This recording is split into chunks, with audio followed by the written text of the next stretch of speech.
Assalamualaikum warahmatullahi wabarakatuh. Selamat pagi mahasiswa yang saya sayangi dan saya banggakan. Bagaimana kabarnya? Sehat? Alhamdulillah.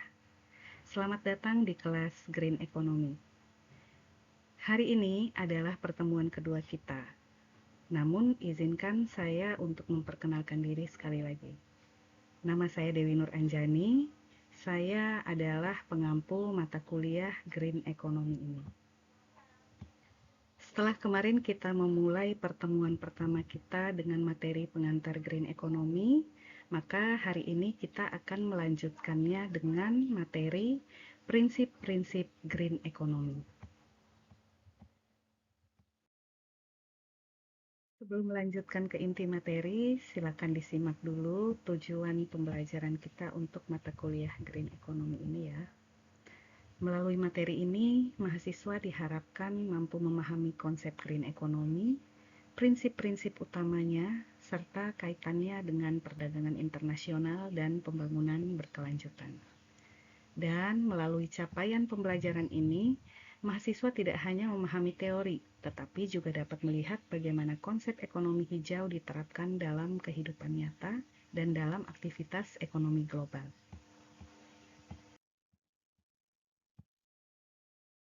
Selanjutnya, pertanyaan yang paling mendasar adalah mengapa green economy itu penting. Sebelum saya melanjutkan, ada yang ingin menyampaikan pendapat? Baik, terima kasih bagi yang sudah menyampaikan pendapatnya. Semua yang disampaikan tadi sudah cukup mewakili alasan mengapa green economy itu sangat penting sekali. Saat ini, perdagangan internasional mengalami perubahan yang cukup signifikan. Banyak negara mulai menerapkan standar ramah lingkungan terhadap produk impor maupun ekspor. Misalnya, produk-produk ekspor kini dituntut untuk menggunakan bahan yang lebih ramah lingkungan, proses produksi yang rendah emisi karbon, serta pengelolaan limbah yang lebih baik. Negara-negara maju bahkan mulai menerapkan green standards atau standar hijau dalam perdagangan internasional. Produk yang tidak memenuhi standar lingkungan berpotensi ditolak masuk ke pasar global. Selain itu, green economy juga membuka peluang munculnya green jobs atau pekerjaan hijau di masa depan. Dengan berkembangnya green economy, peluang kerja di sektor-sektor yang mendukung pelestarian lingkungan juga akan semakin meningkat.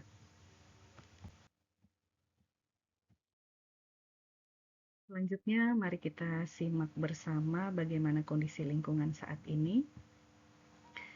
Jika kita melihat kondisi saat ini, terdapat berbagai masalah yang terjadi di sekitar kita.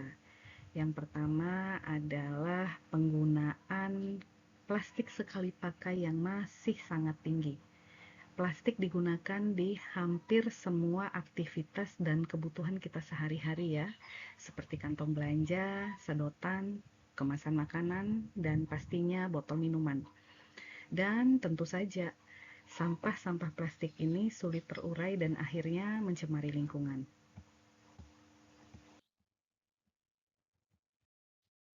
Selanjutnya, polusi kendaraan dan industri yang semakin meningkat. Bertambahnya jumlah kendaraan bermotor menyebabkan peningkatan emisi gas buang yang berkontribusi terhadap pencemaran udara dan pemanasan global.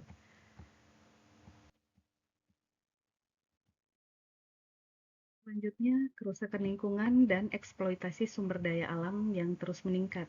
Misalnya, penebangan hutan secara berlebihan, pencemaran sungai, pertambangan yang tidak terkendali, dan penggunaan energi fosil dalam jumlah besar. Semua masalah tersebut menunjukkan bahwa pertumbuhan ekonomi seringkali menimbulkan dampak negatif terhadap lingkungan. Oleh karena itu, muncul pertanyaan selanjutnya. Apakah pertumbuhan ekonomi harus selalu bertentangan dengan pelestarian lingkungan? Sebelum kita lanjutkan ke slide berikutnya, ada yang masih ingat pengertian dari green economy menurut United Nations Environmental Program? Baik, terima kasih bagi yang sudah menjawab tadi ya, dan cukup menghidupkan suasana kelas kita hari ini. Berdasarkan definisi tersebut, terdapat beberapa hal penting yang perlu kita highlight.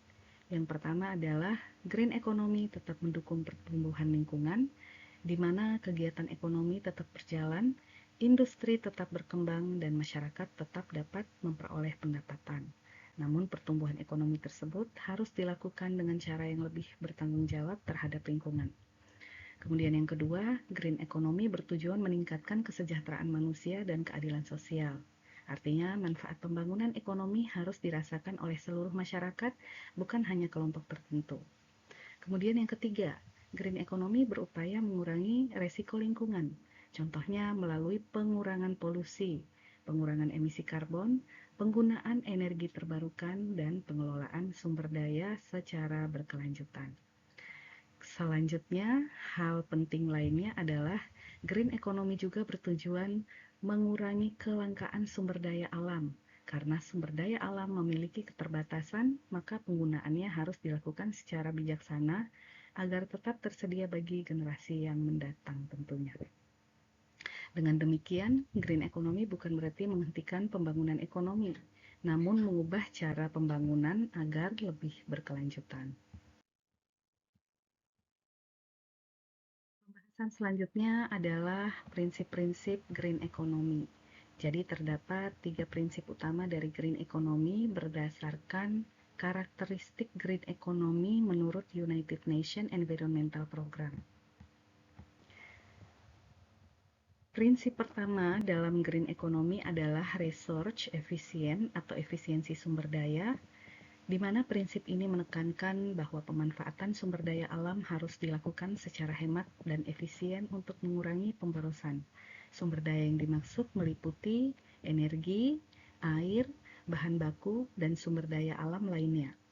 Dalam prakteknya, efisiensi sumber daya dapat dilakukan melalui berbagai cara, misalnya menghemat penggunaan listrik, mengurangi penggunaan bahan bakar fosil, menggunakan teknologi hemat energi, mendaur ulang barang bekas, serta memanfaatkan bahan baku secara optimal. Contoh sederhana dalam kehidupan sehari-hari dapat mematikan lampu ketika tidak digunakan, membawa tumbler sendiri untuk mengurangi sampah plastik, atau menggunakan transportasi umum. Dalam dunia industri bagaimana? Perusahaan dapat menerapkan mesin hemat energi, menggunakan bahan baku yang dapat didaur ulang, dan mengurangi limbah produksi. Prinsip ini penting karena sumber daya alam bersifat terbatas. Jika digunakan secara berlebihan tanpa pengelolaan yang baik, maka sumber daya tersebut dapat habis dan menimbulkan kerusakan lingkungan. Selanjutnya, prinsip yang kedua adalah environmental sustainability atau keberlanjutan lingkungan. Prinsip ini menekankan bahwa pembangunan ekonomi harus tetap menjaga kelestarian lingkungan. Artinya, kegiatan ekonomi tidak boleh merusak ekosistem atau menyebabkan pencemaran yang berlebihan. Dalam green economy, pembangunan dilakukan dengan memperhatikan dampak lingkungan dalam jangka panjang. Beberapa contoh penerapan prinsip keberlanjutan lingkungan antara lain penggunaan energi terbarukan seperti tenaga surya dan tenaga angin, pengurangan emisi karbon, pengelolaan limbah industri, reboisasi atau penanaman kembali hutan, serta penggunaan teknologi yang ramah lingkungan. Prinsip ini sangat penting karena kerusakan lingkungan dapat berdampak langsung terhadap kehidupan manusia. Misalnya, adanya perubahan iklim, bencana banjir, kekeringan, polusi udara, kerusakan lahan pertanian, juga menurunnya kualitas kesehatan masyarakat. Jika lingkungan rusak, maka aktivitas ekonomi juga akan terganggu. Karena itu, pembangunan ekonomi harus berjalan seiring dengan pelestarian lingkungan. Kemudian, prinsip ketiga dalam green economy adalah socially inclusive atau inklusif secara sosial. Prinsip ini menekankan bahwa pembangunan ekonomi harus memberikan manfaat bagi seluruh masyarakat. Artinya, pertumbuhan ekonomi tidak boleh hanya dinikmati oleh kelompok tertentu saja. Green economy juga harus mampu mengurangi kesenjangan sosial dan meningkatkan kesejahteraan masyarakat. Contoh penerapan prinsip ini antara lain membuka lapangan pekerjaan hijau, memberdayakan masyarakat lokal, mendukung usaha kecil dan menengah, meningkatkan akses masyarakat terhadap pendidikan dan teknologi, serta menciptakan pembangunan yang adil dan merata. Dalam konteks perdagangan internasional, negara berkembang tentu perlu memastikan bahwa masyarakat lokal juga memperoleh manfaat dari perkembangan ekonomi global. Misalnya melalui pengembangan produk lokal ramah lingkungan, pemberdayaan UMKM, dan peningkatan kualitas sumber daya manusia. Dengan demikian, green economy tidak hanya fokus pada lingkungan, tetapi juga pada aspek sosial dan kesejahteraan masyarakat. Selanjutnya adalah tantangan green economy di negara berkembang. Sengaja saya fokuskan pembahasan kita kali ini hanya pada negara berkembang. Meskipun green economy memiliki banyak manfaat, penerapannya di negara berkembang masih menghadapi berbagai tantangan. Tantangan pertama adalah keterbatasan teknologi.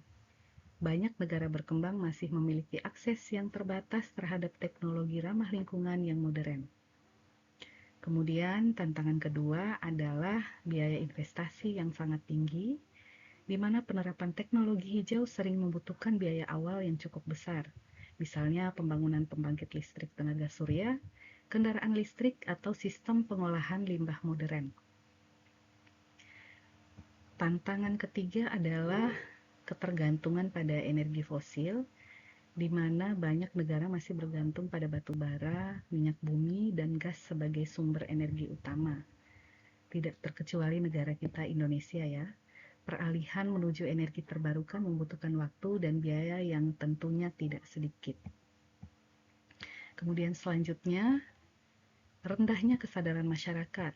Sebagian masyarakat masih kurang memahami pentingnya menjaga lingkungan dan menerapkan gaya hidup berkelanjutan. Tantangan kelima, regulasi dan kebijakan yang belum optimal. Beberapa negara masih memiliki kebijakan lingkungan yang lemah atau implementasinya belum berjalan secara efektif. Dan yang terakhir adalah konflik antara pertumbuhan ekonomi dan lingkungan. Seperti pertanyaan utama kita di awal tadi ya. Dalam beberapa kasus, pemerintah atau perusahaan lebih fokus mengejar pertumbuhan ekonomi jangka pendek dibanding menjaga keberlanjutan lingkungan yang sifatnya jangka panjang. Karena itu diperlukan kerjasama antar pemerintah, dunia usaha, akademisi, dan masyarakat untuk mendukung penerapan green economy ini.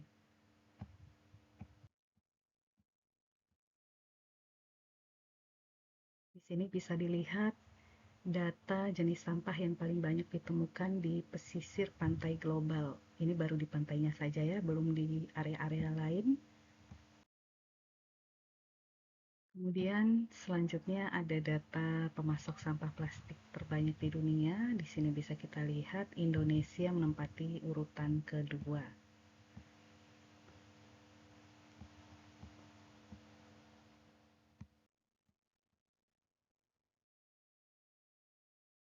Kemudian data dari Insider Monkey, ini negara produsen sampah plastik tertinggi di dunia pada tahun 2021. Bisa disimak di slide. Kemudian ada data kehilangan hutan tropis yang sumbernya dari World Research Institute pada tahun 2022. Data terbaru kehilangan luas tutupan hutan primer di negara-negara tropis termasuk Indonesia. Terima kasih atas diskusinya yang luar biasa hari ini. Dan sebagai penutup, saya ingin menyampaikan sedikit kesimpulan.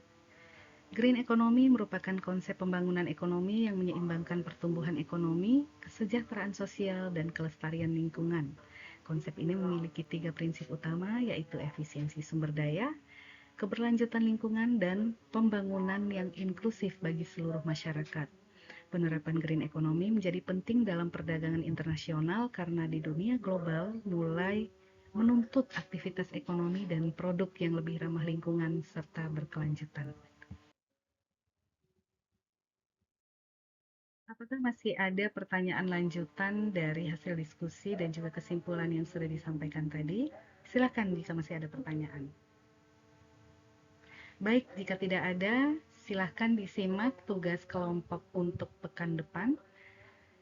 Silahkan lakukan diskusi kelompok tentang green economy di sekitar kita.